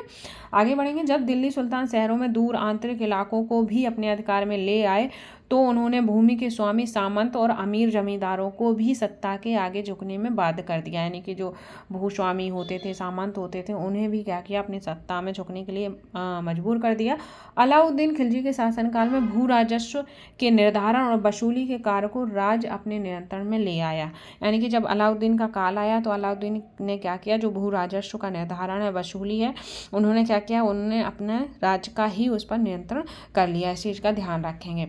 स्थानीय सामंतों से कर लगाने का अधिकार छीन लिया गया। जो स्थानीय सामंत थे उनसे कर लगाने का क्या किया? अलाउद्दीन ने अधिकार छीन लिया, बल्कि स्वयं उन्हें भी कर चुकाने के लिए बाध्य कर दिया गया। तो क्वेश्चन बन जाएगा कि किसके काल में कर यानी कि राजस्व वसूली पर नियंत्रण राज्य का हो गया? तो वो आपका हो जाएगा अलाउद्दीन के काल में। और किनसे छुड़ाकर, यानी कि सामंतों से यह अधिकार छीन लिया था किसने? अलाउद्दीन ने। और सामंतों को भी कर देने के लिए बाध्य किया था, तो वो हो जाते हैं आपके अलाउद्दीन खिलजी, ठीक है। सुल्तान के प्रशासकों ने जमीन की पैमाइश की और इसका हिसाब बड़ी सावधानी से रखा। जो सुल्तान के प्रशासक थे उन्होंने क्या किया था? उन्होंने जमीन की पैमाइश की और इनका हिसाब भी सावधानी से रखा। कुछ पुराने सामंत और जमींदार, यानी कुछ पुराने सामंत और जमींदार थे जो क्या करते थे? राजस्व का निर्धारण और वसूली के रूप में सुल्तान की नौकरी करने लगे।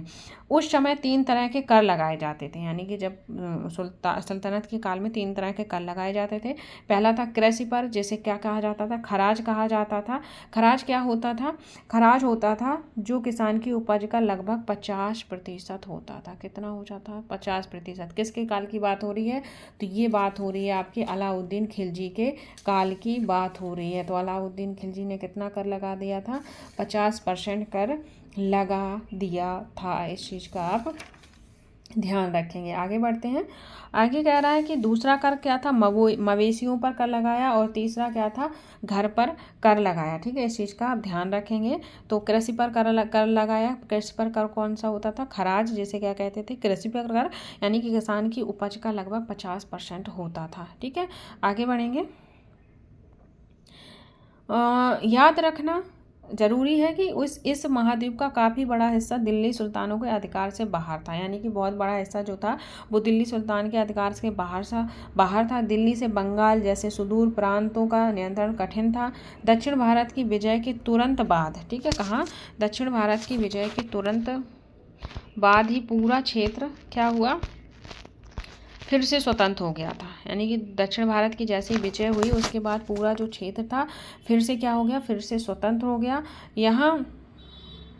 यहाँ तक कि गंगा के मैदानी इलाकों में घने जंगल वाले ऐसे क्षेत्र थे जिनमें बैठने में सुल्तान की सेनाएं अक्षम थी, यानी कि घुसने में सुल्तान की सेनाएं अक्षम थी। स्थानीय सरदारों ने इन क्षेत्रों पर अपना शासन जमा लिया था, यानी कि क्या किया गया? जो स्थानीय सरदार थे उन्होंने यहाँ पर अपना शासन जमा लिया। अलाउद्दीन खिलजी, मोहम्मद तुगलक इन इलाकों को जोर जबरदस्ती अपना अधिकार जमा लेते थे। तो जो ये अलाउद्दीन खिलजी थे, मोहम्मद तुगलक थे, ये क्या करते थे? यहाँ पर जोर जबरदस्ती अपना अधिकार जमा लेते थे, पर वो अधिकार क्या होता था? ज़्यादा दिन तक नहीं रह पाता था। ठीक है, इस चीज़ का ध्यान रखेंगे। अब सरदार और उनकी किलेबंदी, जो सरदार थे जिन्होंने गंगा पर अपना क्या किया था? नियंत्रण कर रखा था, उनके बारे में देखेंगे, उनकी किलेबंदी के बारे में देखेंगे। ठीक है, पढ़ते हैं। कोई नहीं, टाइम जा रहा है, कोई बात नहीं, बस एक बार पढ़ना है और सीटेट क्वालिफाई करना है। फिर हमें क्या करना है? फिर हम आगे के पेपरों की तैयारी करेंगे। ठीक है, आप लोगों का सीटेट क्वालिफाई हो जाए फिर मैं 9th क्लास की भी NCERT स्टार्ट करने वाली हूँ, क्योंकि 9th एंड 10th की करेंगे जो कि हमारे एग्जाम के लिए बहुत इंपॉर्टेंट हो जाती है। और आपका तो बेस बन रहा है। जो DSFG NBS की तैयारी कर रहे हैं उन्हें भी ये NCERT पढ़ रही है, क्योंकि उन्होंने पहले नहीं पढ़ी है। ठीक है, आप पढ़ रहे हो, आपकी बहुत अच्छी बात है कि आप पढ़ रहे हो, आपका बेस एकदम मजबूत हो रहा है। ठीक है, पढ़ते हैं। अफ्रीका देश, किसके बारे में? अफ्रीका देश मोरक्को से 14वीं सदी में भारत आए यात्री कौन था? Ibn Battuta. तो इब्न बतूता कहाँ से आया था? तो वो अफ्रीकी देश के मोरक्को से आया था। कब आया था? 14वीं सदी में आया था। तो इसका पूछा गया कौन से देश से आया था? तो मोरक्को से आया था। कब आया था? 14वीं सदी में आया था। इस चीज़ का ध्यान रखेंगे। बतलाया कि सरदार कभी कभी क्या करते थे? चट्टानी ऊपर खाबड़ पहाड़ी इलाके में किले बनाकर रहते थे, और कभी कभी बांस के झुरमुट में, भारत में बांस पोला नहीं होता है, यानी कि भारत में क्या होता है? बांस पोला नहीं होता है, यह बहुत बड़ा होता है। इसके लिए अलग अलग हिस्से आपस में इस तरह से गुथे होते हैं कि उन पर आग का भी असर नहीं होता है, और कुल मिलाकर बहुत ही मजबूत होते हैं। सरदार इन जंगलों में रहते हैं जो उनके लिए किले की प्राचीर का काम देते हैं। इस दीवार के घेरे में ही उनके मवेशी और फसल रहते हैं। अंदर ही पानी भी उपलब्ध रहता है, अर्थात वहाँ एकत्रित हुआ वर्षा का जल, इसलिए उन्हें प्रबल और बलशाली सेनाओं के बिना हराया नहीं जा सकता। ये सेनाएं जंगल में घुसकर खास तौर से तैयार किए गए औजारों से बांस को काट डालती हैं। तो ये किसने कहा? ये इब्न बतूता ने सरदारों के लिए कहा है। ठीक है, आगे बढ़ते हैं। अब पढ़ेंगे चंगेज खां के नेतृत्व में मंगोलों ने 1219 में उत्तर पूर्वी ईरान में ट्रॉस यानी कि ट्रास ऑक्सीनिया यानी कि आधुनिक क्या है? उज्बेकिस्तान है। तो ध्यान रखना, चंगेज खां के नेतृत्व में, किसके नेतृत्व में? तो चंगेज खां के नेतृत्व में मंगोलों ने 1219 में उत्तर पूर्वी ईरान में ट्रांस ऑक्सियाना पर क्या किया? हमला किया था, जो आधुनिक क्या है? आज का उज्बेकिस्तान हो जाता है। इसके शीघ्र बाद ही, यानी कि इसके शीघ्र बाद ही दिल्ली सल्तनत को उनका धावा झेलना पड़ा। यानी कि जो चंगेज खां था, चंगेज खां के नेतृत्व में किसने? मंगोलों ने क्या किया? मंगोल ने 1219 में उत्तर पूर्वी ईरान में ट्रांस ऑक्सियाना पर अपना हमला किया था। इसके हमला के जस्ट बाद दिल्ली सल्तनत पर भी उन्होंने क्या किया? हमला बोल दिया। अलाउद्दीन खिलजी और मोहम्मद तुगलक के शासनकाल के आरंभ में दिल्ली पर मंगोलों के धावे बढ़ गए थे। तो किसके काल में मंगोलों के धावे ज़्यादा हुए? तो वो अलाउद्दीन खिलजी और मोहम्मद बिन तुगलक हो जाते हैं। ठीक है, आगे बढ़ते हैं। इससे मजबूर होकर दोनों सुल्तानों को एक विशाल स्थायी सेना खड़ी करनी पड़ी। जो दोनों सुल्तान थे उन्होंने क्या करना पड़ा, एक विशाल बड़ी सेना खड़ी करनी पड़ी। इतनी विशाल सेना को संभालना प्रशासन के लिए भारी चुनौती हो जाती है। आइए देखें दोनों सुल्तानों ने इस चुनौती का सामना कैसे करा। तो जो ये चंगेज खां का नेतृत्व है, चंगेज खां ने जो आक्रमण किया था ट्रांस ऑक्सियाना में और फिर कहाँ धावा बोला था दिल्ली सल्तनत में, तो किसके काल में, तो इल्तुतमिश का काल रहा होगा। 1219 दिया गया है ना, तो 1219 में किसका काल रहा है, और इल्तुतमिश का।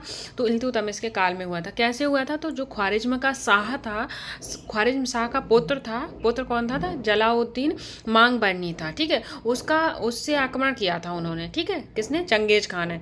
तो वो क्या हुआ, जो जलालुद्दीन मांगबरनी था वो भागकर कहाँ आया, अपने दिल्ली में आया।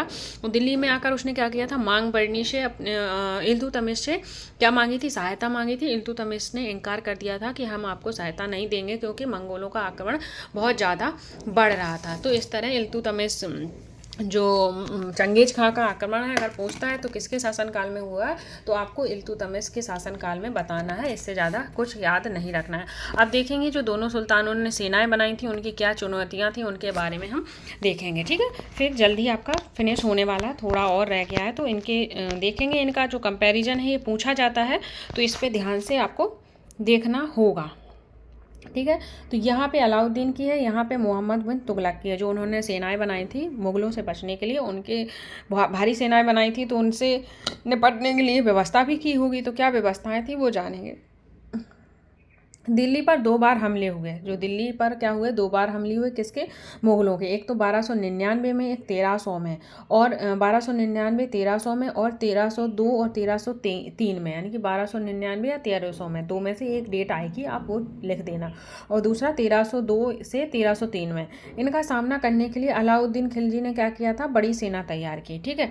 अब मोहम्मद तुगलक के शासनकाल में प्रारंभिक वर्षों में सल्तनत पर हमला हुआ, मंगोल सेना परास्त हो गई। यानी कि प्रारंभिक वर्षों पर जब हमला हुआ तो मंगोल सेना क्या हुई थी, परास्त हो गई थी। परास्त यानी कि पराजित हो गई थी।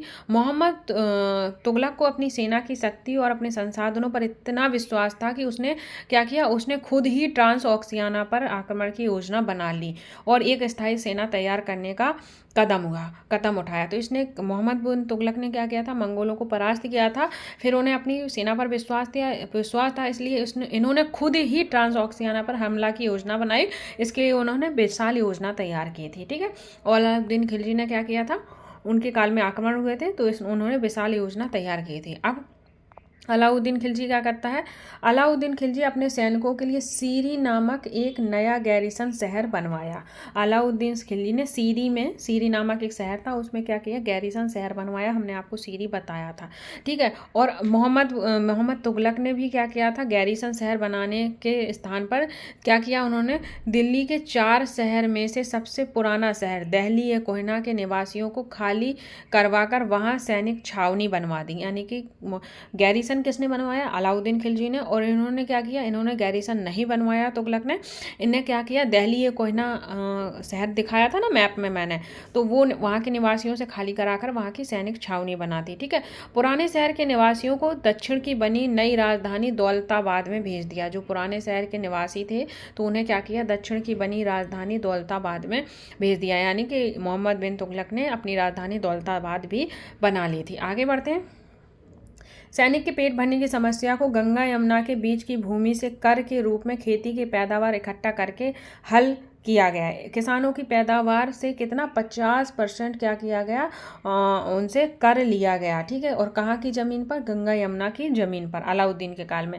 अब यहाँ पे सेना को खिलाने के लिए खाद्यान्न इकट्ठा किया गया, लेकिन सैनिकों की विशाल संख्या की ज़रूरतें पूरी करने के लिए सुल्तान ने अतिरिक्त कर लगाया। सुल्तान ने क्या किया, अतिरिक्त कर लगाया। और इसके बाद भी इसके दौरान वहाँ पर क्या हुआ, अकाल पड़ गया। क्या हुआ, मोहम्मद तुगलक ने क्या किया कि उनसे कहा कि खेती कीजिए। खेती के लिए उन्होंने खूब सारा कर लगा दिया। जैसे ही उन्होंने कर लगाया तो इसके काल में क्या पड़ गया, अकाल पड़ गया। तो ये भी उसकी योजना क्या हो गई, फ्लॉप हो गई थी। किसकी, तुगलक की। मोहम्मद अलाउद्दीन की सही चल रही थी। फिर क्या है, फिर क्या हुआ इनके काल में, फिर सैनिकों को वेतन भी देना होता था। अलाउद्दीन ने सैनिकों को एकता के स्थान पर नकद वेतन देना तय कर दिया। जो अलाउद्दीन था उन्होंने क्या किया था, एकता के स्थान पर नकद वेतन तय कर दिया। क्वेश्चन कैसे बनेगा कि किसके काल में सैनिकों को एकता के स्थान पर नकद वेतन दी गई, तो अलाउद्दीन के काल में, इसलिए तो कंपैरिजन करा रहा है वो, ठीक है। सैनिक अपना आवश्यक सामान दिल्ली के व्यापारियों से खरीदते थे। जो सैनिक थे वो इम्पोर्टेंट जो चीज़ें थी, जो नीडी थी, वो क्या करते थे, व्यापारियों से खरीदते थे दिल्ली के। और यह आशंका थी कि व्यापारी अपनी चीज़ों की कीमतें क्या करते थे, बढ़ा देंगे। इसे रोकने के लिए क्या किया, अलाउद्दीन ने दिल्ली के चीज़ों की कीमतों पर क्या किया, नियंत्रण लागू कर दिया कि व्यापारी अपनी चीज़ें बढ़ा ना पाए।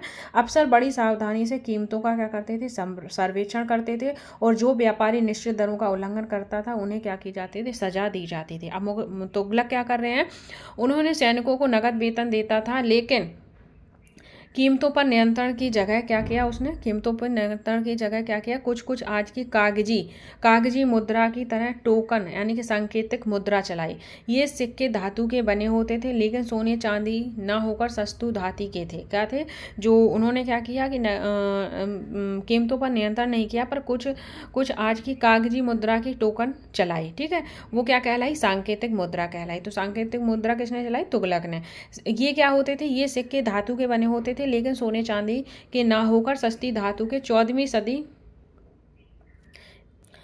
सदी के लोगों को इस मुद्रा का भरोसा नहीं था। जो 14वीं सदी के लोग थे उन्हें इस मुद्रा पर क्या हुआ, विश्वास नहीं हुआ। वे बड़े चतुर थे, अपने सोने चांदी के सिक्के बचाकर रख लेते थे और अपने तमाम कर इस टोकन मुद्रा से ही चुकाते रहे। ठीक है, इस सस्ती मुद्रा जैसी जाली सिक्के भी बड़ी आसानी से बनाए जाने लगे। यानी कि जो तुगलक ने सिक्के जारी किए थे, सांकेतिक मुद्रा जारी की थी, तो वो बहुत सस्ती धातु की बनती थी। तो लोग क्या करते थे, इसी सस्ती धातु से अपना कर चुकाते सब करते थे और सोने चांदी के सिक्के रख लेते थे। कोई भी हो, हम लोग भी हो, हम भी ऐसा करेंगे। फिर क्या हुआ, वो जो सांकेतिक सिक्के बनाए गए थे उनसे आसानी से नकली सिक्के बनाए जाने लगे, और इससे क्या हुआ, इससे फिर से मोहम्मद बिन तुगलक को क्या हुई, निराशा मिली। ठीक है, आगे बढ़ते हैं। फिर आगे क्या है, अलाउद्दीन के प्रशासनिक कदम। यहाँ पर क्या हो रहे थे, देखो उन्होंने बताया यहाँ पर वेतन के लिए हो रहा था। ठीक है, एक मिनट, यहाँ पे वेतन पर क्या हुआ है, फिर गैरिसन के बारे में तुलना की गई है और हमला के बारे में तुलना की गई। अब क्या है, प्रशासनिक कदम क्या क्या उठाए। तो अलाउद्दीन खिलजी के क्या हुए, काफ़ी सफल रहे। यानी कि अलाउद्दीन के जो प्रशासनिक कदम थे काफ़ी सफल रहे। इतिहासकारों ने कीमतों की कमी और बाजार में वस्तुओं की कुशलता से आपूर्ति के लिए उसके शासनकाल की बहुत प्रशंसा की है। इतिहासकारों ने प्रशंसा की है, क्यों, क्योंकि कीमतों की जो कमी थी, बाजार वस्तुओं की कुशलता, इस पर क्या किया है, इतिहासकारों ने प्रशंसा की है। मंगोल आक्रमणों के खतरे का भी उसने सफलतापूर्वक क्या किया, सामना किया। तो अलाउद्दीन हर जगह उसे सफलता मिली, पर मोहम्मद बिन तुगलक क्या हुआ, बेहद असफल रहा है। कश्मीर पर आक्रमण कर पूरी तरह विफल रहा था। यानी कि जब कश्मीर पर उसने आक्रमण किया वो पूरी तरह विफल रहा था। तब उसने तूरान पर हमला का इरादा छोड़ दिया और अपनी विशाल सेना को भंग कर दिया। इसी बीच उसके प्रशासन संबंधी जो कदम उठाए थे उसने कई परेशानियां पैदा की। दौलताबाद ले जाए जाने से लोगों को बहुत नाराज हुआ। यानी कि उन्होंने दिल्ली को ना खाली करवा दिया था सैनिक के लिए, तो और वहाँ के लोगों को दौलताबाद भेजा था। तो इससे क्या हुआ, वहाँ के लोग क्या हो गए थे, नाराज हो गए थे। और करों में वृद्धि, गंगा यमुना के दोआब में अकाल से विक्षुब्ध जनता पर बगावत उतर आई और मुगल तुगलक को अंततः टोकन मुद्रा भी वापस लेनी पड़ी। यानी कि इसकी किस्मत खराब थी, तो इसे कहीं भी क्या हो रही थी, सफलता नहीं मिल पा रही थी। ठीक है, तो जब किस्मत ऐसी होती है ना तो ऐसी ही चीज़ें चलती हैं। ठीक है, कोई नहीं, हम आगे बढ़ते हैं। तो क्या कह रही है एनसीईआरटी कि इन तमाम जो असफलताओं की जो हम गिनती कर रहे हैं, तो हम कभी कभी भूल जाते हैं कि सल्तनत के इतिहास में पहली बार दिल्ली के किसी सुल्तान ने मंगोलों को फतेह करने की अभियान की योजना बनाई थी। तो वो कौन हो जाते हैं आपके, अलाउद्दीन और क्या हो जाते हैं, मोहम्मद बिन तुगलक। अलाउद्दीन खिलजी का बल प्रतिरक्षा पर था और मोहम्मद बिन तुगलक द्वारा उठाए गए कदम मंगोलों के विरुद्ध आक्रमण की योजना का हिस्सा थे। तो अलाउद्दीन का क्या था, अलाउद्दीन खिलजी का बल क्या था, प्रतिरक्षा का, अपनी रक्षा का था। और तुगलक ने जो कदम उठाए थे वो क्या थे, मंगोलों के विरुद्ध सैनिक आक्रमण की योजना का हिस्सा था। ये आपने पढ़ लिया। ठीक है, अब पढ़ेंगे 15वीं और 16वीं शताब्दी में सल्तनत। तालिका एक बार देखेंगे और पाएंगे तुगलक वंश के बाद तुगलक वंश के बाद यानी 1526 तक दिल्ली आगरा पर सैयद और लोदी वंश का राज रहा, जो हमने तालिका में आपको बताया था।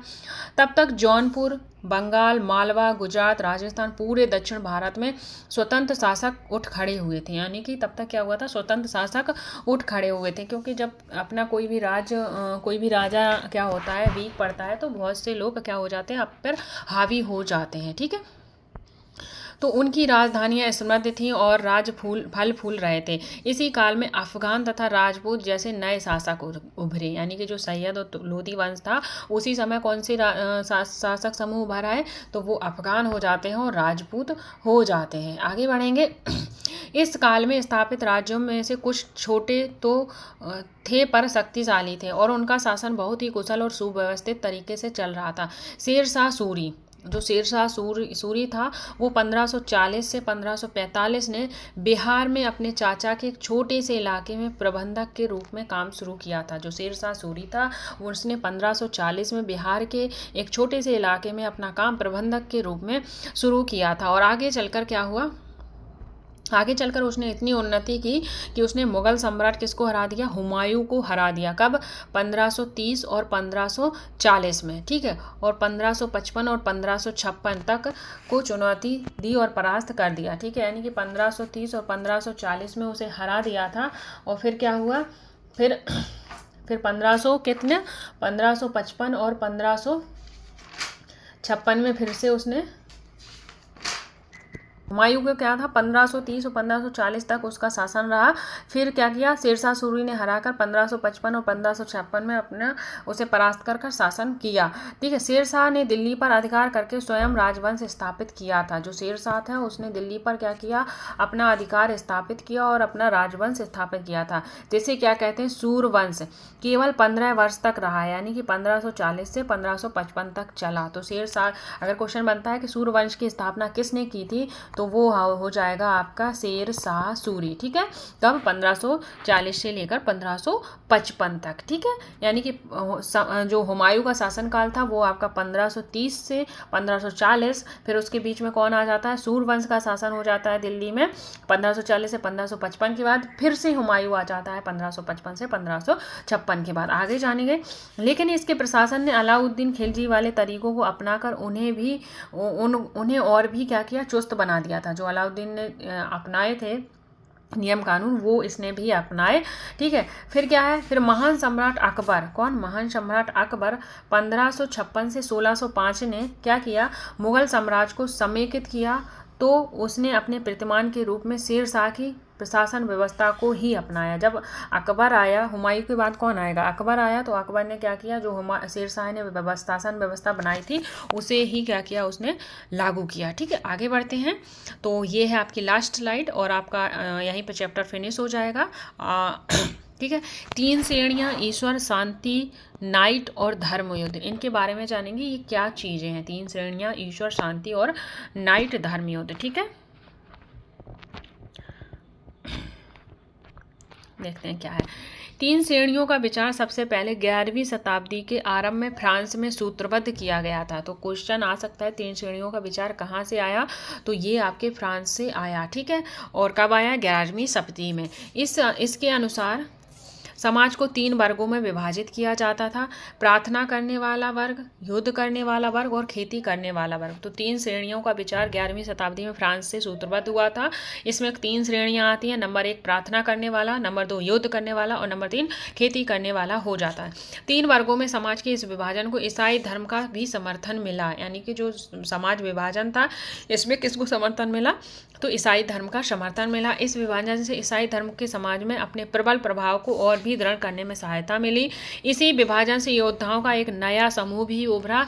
इन योद्धाओं को क्या कहते हैं, नाइट कहा जाता था। क्वेश्चन बन जाएगा, नाइट किसे कहते हैं, तो नाइट आपको कह सकते हो किसको, योद्धाओं को कहते हैं। ठीक है, आगे बढ़ेंगे।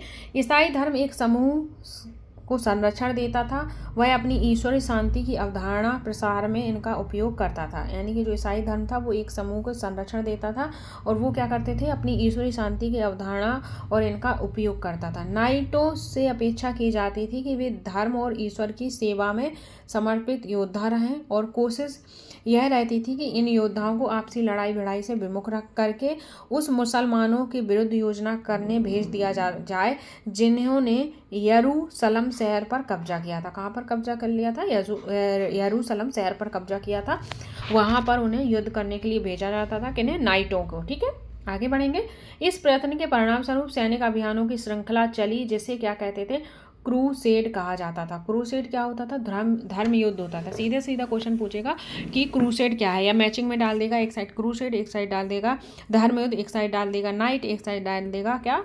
योद्धा। तो ये ऐसे पूछ सकता है। तो नाइट क्या होते थे? योद्धा होते थे, और क्रूसेड क्या होता था? धर्म युद्ध होता था। ईश्वर तथा धर्म की सेवा के लिए इन अभियानों ने नाइट की हैसियत को पूरी तरह बदल डाली। पहले इन नाइटों की गिनती कुलीन में नहीं होती थी, यानी कि जो नाइट थे उन्हें पहले कुलीन में नहीं गिना जाता था, मगर फ्रांस में 11वीं सदी के अंत तक, जर्मनी में इस सदी के बाद इन योद्धाओं को दीनहीन अतीत को भुला दिया गया और 12वीं सदी तक इन्हें कुलीन वर्ग के लोग भी और नाइट कहलाना चाहने लगे थे। ठीक है, और एक क्वेश्चन बन जाता है कि यानी कि जो सुल्तानों की, यानी कि सल्तनत काल की भाषा थी सुल्तानों की, वो कौन सी थी?